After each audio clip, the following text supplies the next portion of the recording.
नमस्कार दोस्तों, स्वागत है आप सभी का सीपी स्मार्ट क्लासेस में। मैं भीम शंकर आप सबके लिए लेकर आया हूँ इंग्लिश लिटरेचर की क्लास। और जैसा कि आप सभी जानते हैं कि इंग्लिश लिटरेचर में हम सब लिटरेरी टर्म्स पढ़ रहे थे और लिटरेरी टर्म्स में बहुत सारी चीजें पढ़ने के बाद अगला जो हमारा आज का टॉपिक है उस टॉपिक का नाम है ओड।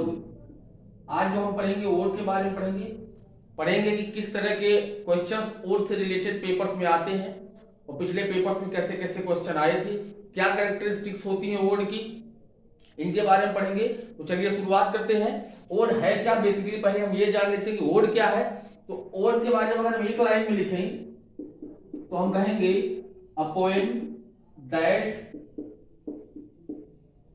स्पीक्स अ पर्सन और अ थिंग।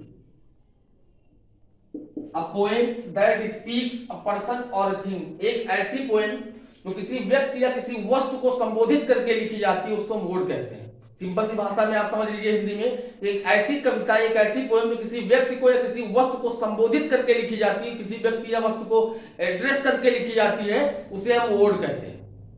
सिंपल सी बात पता चली। इसकी जो पहली कैरेक्टरिस्टिक है हम कह सकते हैं it usually begins with apostrophe apostrophe।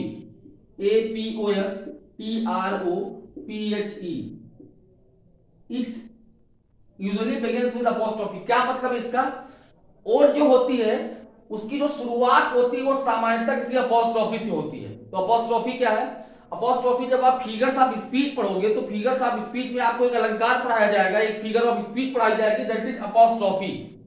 Apostrophe basically जान लो है क्या? अपॉस्ट्रोफी एक अलंकार है और इस अलंकार में क्या पढ़ाया जाएगा आपको कि अपॉस्ट्रोफी एक ऐसा अलंकार है, एक ऐसी फिगर ऑफ स्पीच है जिसमें मृत या निर्जीव वस्तुओं को संबोधित किया जाता है। अपॉस्ट्रोफी एक ऐसा फिगर ऑफ स्पीच जिसमें हम मृत व्यक्तियों या वस्तुओं को संबोधित करते हैं, उसको हम कहते हैं अपॉस्ट्रोफी।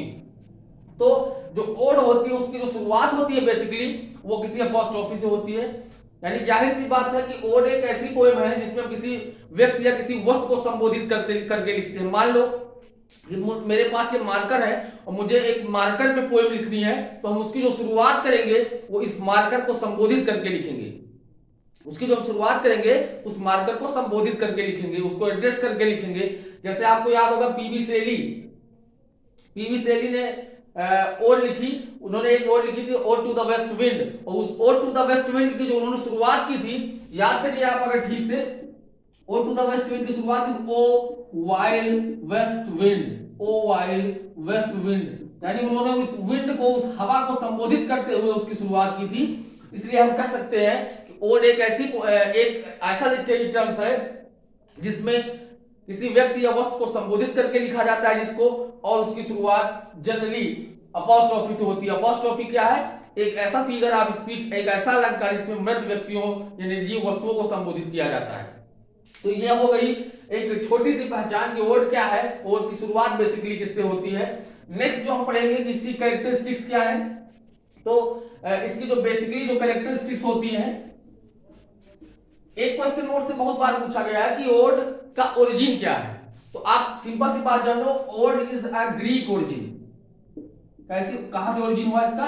ग्रीक से ओरिजिन हुआ। ओड जो बहुत पहले जो ओड लिखी जाती थी वो ग्रीक भाषा में लिखी जाती थी, धीरे धीरे करके वो रोमन भाषा में लिखी जाने लगी और समय के और बढ़ते धीरे धीरे करके वह इंग्लिश में लिखी जाने लगी। तो अगर ये पूछा जाए शुरुआत कहां से हुई, तो शुरुआत हुई थी ग्रीक से। अगर ये पूछा जाए कि which of the following poem is a Greek origin, which of the following poem is a Greek origin, तो आपका आंसर होगा ode is the Greek origin. Ode का जो ओरिजिन है वो कहां से है? वो ग्रीक से है। नेक्स्ट जो इसकी कैरेक्टरिस्टिक्स है, कैरेक्टरिस्टिक्स क्या, इसके टाइप जो है, तो ओड के टाइप जो होते हैं, ओड दो टाइप की होती है। पहली होती है पिंडारी कोड, और दूसरी होती है होरेशियन ओड। होरेशियन ओड, पहली होती है पिंडारी कोड और दूसरी होती है होरेशियन ओड। क्या होती है पिंडारी कोड? तो बेसिकली पहले आप ये जान लो कि इनका नाम पिंडारी का और होरेशियन क्यों पड़ा। ग्रीक के बहुत पुराने पोएट हैं पिंडार, अ ग्रीक पोएट, कहाँ के पोएट थे? ग्रीक पोएट थे। तो ग्रीक पोएट पिंडार के नाम पे इस ओड का नाम पड़ा पिंडारी ओड।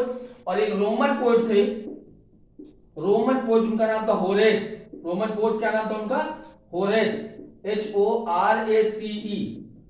होरेस के नाम पर इस ओड का नाम पड़ा होरेसियन ओड। तो बेसिकली हमको ये पता चला कितने टाइप की होती है ओड। ओड दो प्रकार की होती है, पिंडारी ओड जिसका नाम ग्रीक पोएट पिंडार के नाम पे पड़ा पिंडारी ओड, दूसरी होती होरेसियन ओड।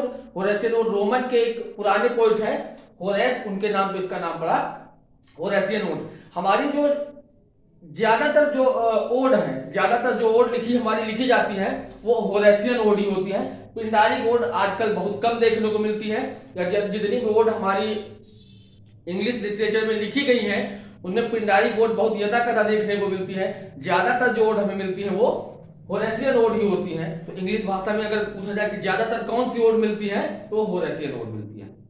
और क्या कैरेक्टरिस्टिक्स होती है इनकी? दो टाइप पता चल गए। जो पिंडारी ओड होती है इसके 3 पार्ट होते हैं, याद रखें, कई बार पूछा गया है।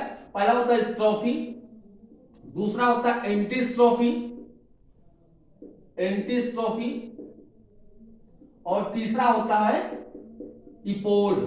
तीसरा क्या होता है? इपोड। ध्यान समझना, how many parts a ode has, ode के कितने पार्ट होते हैं, how many task are in ode, ode में कितने पार्ट होते हैं। तो आपको याद रहना चाहिए कि ओड के 3 पार्ट होते हैं, स्ट्रोफी, एंटीस्ट्रोफी, इपोड। स्ट्रोफी, एंटीस्ट्रोफी और इपोड। तो 2 टाइप की होती है ओड, आपको पता चल गया होगा। There is 2 types of ode, Pindaric ode जिसका नाम ग्रीक पोएट पिंडार के नाम पे पड़ा, दूसरा होती है रोमन होरेसियन ओड जिसका नाम रोमन पोएट होरेस के नाम पे पड़ा। 3 पार्ट होते हैं पिंडारी ओड के, कौन कौन से? स्ट्रोफी, एंटीस्ट्रोफी, इपोड। क्वेश्चन किस तरह के आएंगे आपके पेपर में? पूछा जाएगा स्ट्रोफी, एंटीस्ट्रोफी और इपोड आर रिलेटेड टू, किससे संबंधित है? तो आपका आंसर होगा पिंडारी ओड से। किससे संबंधित है? पिंडारी ओड से। Which of the following poem has a Greek origin? तो ग्रीक ओरिजिन किसका है? ओड का है। किसके नाम पे पड़ा इसका नाम पिंडारी ओड? तो ग्रीक पोएट पिंडार के नाम पे पड़ा। इसका नाम होरेसियन ओड क्यों पड़ा? तो रोमन पोएट होरेस के नाम पे पड़ा। तो दोस्तों अब आपको समझ में आ गया होगा कि ओड क्या है, ओड से किस तरह के क्वेश्चन बनेंगे। इसकी जो शुरुआत होती है बेसिकली अपोस्ट्रोफी से होती है। अपोस्ट्रोफी क्या होता है वो भी आपको पता चला। तो अगर आप हमारे इस चैनल पे पहली बार आए हैं तो सब्सक्राइब कर लीजिए चैनल को और बेल आइकन को दबा दीजिए, ताकि हमारे जो भी वीडियोस आपके अगर वो आपके काम के हो तो आप तक उसका नोटिफिकेशन पहुंचे, आप उसका लाभ उठा सके। हमारे फुल कोर्स करने के लिए हमारा आप ऑनलाइन हमसे जोड़ सकते हैं। अगर आप कंप्लीट कोर्स करना चाहते हैं तो एक नंबर दिया गया है 8299226960, आप इस पे आकर के सीधे संपर्क कर सकते हैं। कैसा लगा वीडियो आप हमें कमेंट बॉक्स से जरूर बताइएगा। धन्यवाद।